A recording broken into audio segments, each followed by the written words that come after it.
Are you passionate about foreign policy, national security, and the latest in domestic politics? Consider becoming a member of the DSR Network, your go-to source for in-depth analysis and insightful discussions. With the DSR Network podcasts, stay ahead of the curve on global affairs. Each episode features top experts, policymakers, and thought leaders who break down complex issues into digestible, engaging conversations. From breaking news to historical context, we cover the topics that matter most. Whether it's the intricacies of international diplomacy, the latest in national security strategies, or the dynamics of U.S. politics, the DSR Network has you covered. Members receive an ad-free listening experience, bonus content for virtually all of our shows, an invitation to join the DSR Slack community, enhanced show notes for select podcasts, and much more. Visit thedsrnetwork.com/buy and enter code GRADUATE to receive 30% off the regular membership price for the first year or first month. That's thedsrnetwork.com/buy and code GRADUATE. Thank you very much for your support.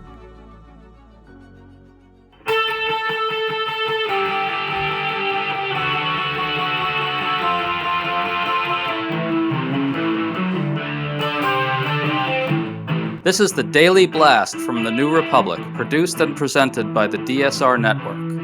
I'm your host, Greg Sargent. If Judge Eileen Cannon is bending over backward to help Donald Trump, well, it must be another day ending in Y. This week brought still more of it. Cannon agreed to hold a multi-day hearing on the constitutionality of the appointment of Special Counsel Jack Smith, just as Trump's team wanted. Then she dressed down one of Smith's prosecutors while appearing skeptical of his demand for a gag order on one of Trump's most deranged attacks on law enforcement yet. We think a big part of this story is going underappreciated. Cannon isn't merely helping Trump delay this case until after the election, though she is doing that. She's also enabling him to keep up an attack on the rule of law that's much bigger than this one case, and is shaping up as really destructive and pernicious. Here to discuss this today is law professor and political scientist Corey Brettschneider, author of a new book called The Presidents and the People, about leaders who attacked democracy and the rule of law, and about those who stood in their way. Great to have you on, Corey. Thanks, Greg. I'm looking forward to the conversation, and certainly there's a lot to talk about with this case. I want to get your reaction to Cannon's latest. The agreement to hold a hearing on the constitutionality of the special counsel was criticized by even a former lawyer for Trump, Ty Cobb, not to be confused with the baseball player, who said that it was nonsense. And Cannon showed skepticism about Jack Smith's demand for a gag order, even though it would stop Trump from spreading the lie that the FBI was prepared to use lethal force against him during the search of Mar-a-Lago, which is nonsense based on a routine FBI procedural directive that applies in many cases. Your response to those, Corey? Yes, I think both of these are easy issues. On the gag order, it seems to me very clear from the case law, from the previous case about the gag order, that you have a right to free speech, and Trump does have some rights, certainly, to free speech, to talk about the election, even to criticize the investigation generally. But what he can't do is disrupt the proceedings, to try to attack the investigators and knowingly falsely claim that they're out to get him violently. All of that really is not consistent with the balance between free speech and the protection of official proceedings that the Constitution guarantees. I'll say about the special counsel issue, there is a question that she's asking about whether or not the special counsel is constitutional. It's clear to me, and it's clear to any serious commentator, that this is a longstanding institution and that, of course, it's constitutional. So it seems like a non-issue, again, that she's allowed to continue. On the gag order, I think there was a big tell in Trump's argument. His lawyers told Cannon that a gag order now would stop Trump from telling that lie about the FBI at the debate on Thursday night. Plainly, Trump really wants to say this in as high-profile a moment as possible, right? That's right. And, our broad theme today that you raised in your great introduction is that these are micro issues, and we can talk about the nuances of this or that. But what it's really going on here is that Trump is using these opportunities, whether in court, whether in disparaging the legal proceedings, in order to attack not just the special counsel's investigation, but the rule of law itself. That's the theme in all of this. And he doesn't want to just do that, of course, in a micro level. He wants to do it as loud as possible to as many people as possible, because the audience here is not lawyers, it's not judges, it's really his constituents and the base that he's trying to rally. I do think it's important, in fact, to underscore how all this fits into Trump's larger grift and larger project. Saying law enforcement is out to persecute him or kill him is a huge help in raising money. In fact, Trump has already fundraised off of that lie. He claimed in one pitch that the FBI was locked and loaded and ready to take him out. For Trump to say this at a debate, presenting himself as a persecuted martyr, would be a tremendous boost with his base and with his fundraising. And I want to add one note here. Being able to say this and persuade millions of MAGA followers of it doesn't just raise huge money. It makes it easier for Trump to redirect that money to cover his legal fees, because those donors will conclude that their money is going to fight a grave injustice done to Trump. I mean, it's a monstrous scam if you really think about it. Yeah, I mean, it's taking place on a lot of levels. There's hyping up the base in the worst form of populism, taking people's base instincts and catering to them. And then there really is the assault on the system as a whole. So the FBI is really the deep state in a so-called conspiracy to get him. The special counsel isn't really pursuing the rule of law. This isn't about criminal investigations. It's about a vendetta against him. And what really, I mean, let's talk about what this all sets up. He's, of course, running to recapture the presidency. And what would somebody like that do as president? He can claim that the gag order, for instance, is about free speech all he wants, but that's not what he cares about. He wouldn't institute a regime that's really about free speech. He's a wannabe authoritarian and would shut down the opposition party at the same time claiming that he's aggrieved. How would he justify it? He wouldn't claim he's shutting down free speech. He'd say, as John Adams did, people are lying about me. There's libel. I mean, to add to your point, let's remind everybody that the very reason he's trying to delay all these trials is so that if he gets elected president, he can cancel prosecutions into himself. And I don't know if there's any more clear a way he could essentially be running in order to place himself above the law than that. And so a really important part of your book, though, is this extended reminder that Trump aggressively sought to subvert the rule of law and enshrine the principle that what he does is inherently lawful no matter what during his presidency. That's right, and it's a playbook that he gets from Nixon. Nixon claimed that, he was in the midst of a civil war, and when he claimed that when the president does it, it's not illegal, that wasn't just some throwaway line. It was a deep belief that in crisis that he had the power to do as he wished, and Trump has really doubled down on that. So what would he do as president? Absolutely, going back to this micro issue of the special counsel, he would certainly fire the special counsel. In the current system, the special counsel is under the attorney general, who's under the president. And just as Nixon fired the special counsel, Archibald Cox, looking into his wrongdoing, Trump would do the same thing. And he would install a loyalist, of course, as attorney general. It's very hard to see how these cases continue. And then I'll add one other issue, also relevant to the Jack Smith's cases right now, which is even if the Supreme Court says that a former president is not immune from prosecution, they certainly think there are 5 votes for the idea that sitting presidents are immune. So he would control the Department of Justice, fire the Jack Smith or any investigator challenging him, and he likely has immunity. What the checks are on this president is really questionable. In fact, I think there are very few, assuming that Trump won. I do want to remind everybody as well that he is explicitly declaring that if he's elected president, he will prosecute and jail his political opponents without cause. People don't really describe this clearly enough, but when he says that he's going to do this as revenge, it isn't actually revenge because that wasn't done to him. He was not prosecuted without cause. He is being prosecuted with cause. And he's saying, I will prosecute my opponents simply because they're my opponents and simply because it was done to me, which is basically saying I will prosecute without any evidence of any kind of any wrongdoing. And so in your book, you do go through the ways in which Trump subverted the rule of law as president already. We've seen it. Can you talk a little bit about that and why it would be much worse in a second term? Certainly. I mean, January 6th is the poster child, really, for an assault on the rule of law. And we also start to see how weak our checks are against a president who would threaten the peaceful transition of power. I talk about an unknown part of the investigation that Mueller brought out. It's in the report, but it hasn't received enough coverage, which is that Trump did try to fire Mueller, and he ordered his counsel to do it to Corey Lewandowski. They didn't carry that out. And it starts to show you that vulnerability of what he would do, I think, next time, that he would have loyalists in place that would allow for the firing of somebody who tried to stop his authoritarianism. And let's remember, too, how I talked about why the special counsel is an important check, and certainly he's wrong to say it's unconstitutional. It's one of the few checks that we have on a president, but it's a very weak one.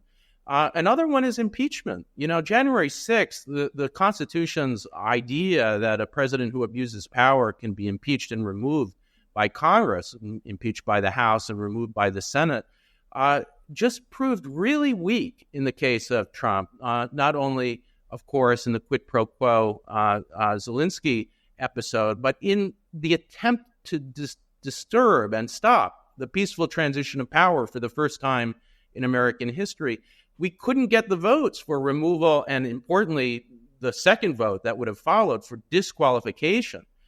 So if we couldn't get it there, what's going to happen if he governs this way again and really doubles down on his authoritarian behavior? The legal checks aren't there. The congressional check isn't there. That leaves really one check, and that's the check coming up, which is this election. It isn't a normal election. It's really about the topic that you and I are talking about the rule of law itself. And I'd love to see journalists, as you are, cover it that way. So would I. Let's bring this back to Cannon and the gag order. If she doesn't agree to it, the level of shameless help she's giving to his larger grifting project is almost impossible to really quantify. I mean, even if one thinks gag orders are dicey and raise difficult issues, if there's one case where it might be justified, it's here, where Trump is telling such a flagrant, massive lie and pushing this propaganda so concertedly, precisely in order to undermine the rule of law in the minds of millions of his supporters and to incite people against law enforcement in order to prevent the law from being applied to him. I mean, there was an attempted attack on an FBI office in Ohio after the Mar-a-Lago search. And a Trump supporter also recently threatened an FBI agent involved with the Hunter Biden investigation. So I'm not seeing how it's not justified here. Are you? Not at all. I mean, look, he has a right to free speech, as we've talked about, and he can talk about, even criticize the special counsel. He can say that he doesn't like the American system, that he admires autocrats. All of that is protected free speech. But what you're not allowed to do is to attack the proceedings themselves and the participants in the proceedings, and certainly the investigators that he's attacking are an attempt to subvert justice itself. That's not what free speech is about. And I'll bring it back to January 6th just in parallel and to show, you know, when we talk about Trump, it's just important to see the consistency is the autocracy, the wannabe authoritarianism, and the attack on the rule of law. So in January 6th, he defends what he said in January 6th as a right to free speech. But under our Constitution, you don't have a right to incite violence, certainly not a right to incite insurrection. And so when he says at the end of that speech, we're going to go down to the Capitol and really sparks the January 6th riot and insurrection, that's not protected free speech. That's an assault on the rule of law. And there's no question about that. And he's arguably trying to incite violence against law enforcement right here. I don't think there's any doubt about that. I think what we're seeing now is both a structural and an individual problem, right? We're discovering right now that the system really is struggling to hold a president accountable, both structurally and because this former president has allies who are determined to keep him above the law. I think maybe Cannon seems to be one of them. It's almost like the flip side of what we saw after the 2020 election, which is that the system came under immense strain. And it ended up holding in part, not all, but in part because a few strategically placed Republicans did the right thing and put the law above Trump. We're seeing kind of the opposite of that now, in a way, at least in this case. Trump has got allies who are willing to put him above the law, right? That's right. And if we go back to January 6th, I think things could have gone either way. In retrospect, it worked out. There was not peaceful, but there was a transition of power. The rule of law prevailed. But it was things like Mike Pence refusing to go along with the scheme to deny legitimate electors the certification of legitimate electors. What if he did not have Mike Pence? He had Vice President Giuliani. We might be in a very different scenario. Remember, they had legal arguments. They were bogus, but, about the right, for instance, of state legislatures to decide what the slate of electors was. And they certainly had some members of the Supreme Court, I have to believe Clarence Thomas was one of them, who, if they would have gotten to a certain point in the proceedings in Congress, they might have been backed by the court. There are allies against the rule of law. One of them is this judge in Florida. But, I also want to talk about the Supreme Court, because the immunity case itself, look, when the immunity question was raised during the Nixon era, there was a real question about whether sitting presidents had immunity or not. And I tell the kind of frightening story in my book about how the grand jury really sought to indict Nixon, and they were dissuaded from doing so by the person who replaced Cox, by the second special prosecutor, Leon Jaworski. And Jaworski claimed that Nixon might have immunity from prosecution, and actually went so far as to say that if they indicted him, there might be a coup, and that the grand jury would be responsible for creating a coup. The point is, there was a real debate that happened in this instance between the grand jury and the special prosecutor about whether sitting presidents had immunity. But I don't think anybody believed that former presidents had criminal immunity. So the Supreme Court, by taking this case, by slow rolling it as they have, they've already propped him up, regardless of what they say in the end. And they might find some limited forms of immunity, criminal immunity for official actions. They might not. But the point is, they are complicit in his assault on the rule of law by taking up this really, I can't say it too strongly, bogus idea that former presidents have criminal immunity even after they leave office. The only argument for immunity while in power is really a pragmatic one, that the president is so important we can't distract him or her from official duties. But that argument disappears once you're no longer president. And yet the Supreme Court is complicit, again, in his assault on the rule of law. And this ridiculous argument about immunity for former presidents is the place we see it most clearly. I do want to reinforce something you said earlier, which is that right now, the people who are auditioning to become Trump's vice presidential running mate are actually required to say that Mike Pence did the wrong thing in putting the law before Trump. That's happened, right? J.D. Vance has said it. A couple of others have said it. They try to dress it up with these fancy legalisms, and they're just dumb arguments. But the bottom line is that in order to qualify to be Trump's running mate, you have to put Trump before the law.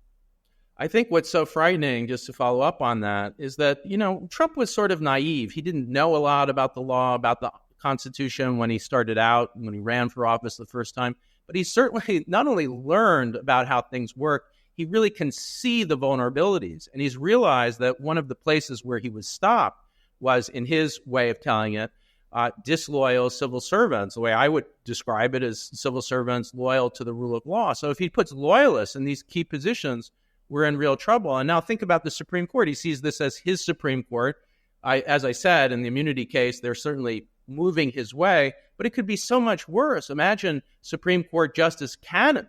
I think I don't have a lot of doubt as to what she would say about the question of immunity for her, the person who appointed her, and looking for loyalists as opposed to people devoted, and this is our theme, to the rule of law.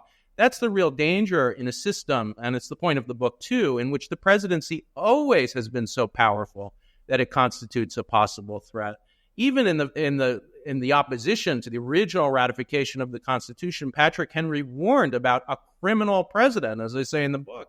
Why? Because there would be little to check such a person. And in fact, when that person committed crimes in office, and saw that there was little to stop him or her, who's going to do the prosecution? How are the people going to stop such a person? They're going to realize that their power is much more vast than they even realize. I worry that Patrick Henry's warning is exactly where we will be in the Trump presidency. Well, Corey, your book is really well timed, and what we're seeing right now, unfortunately, really underscores all the themes and warnings in it. Corey Bretschneider, thanks so much for coming on with us today. Thanks, Greg. Really appreciate it.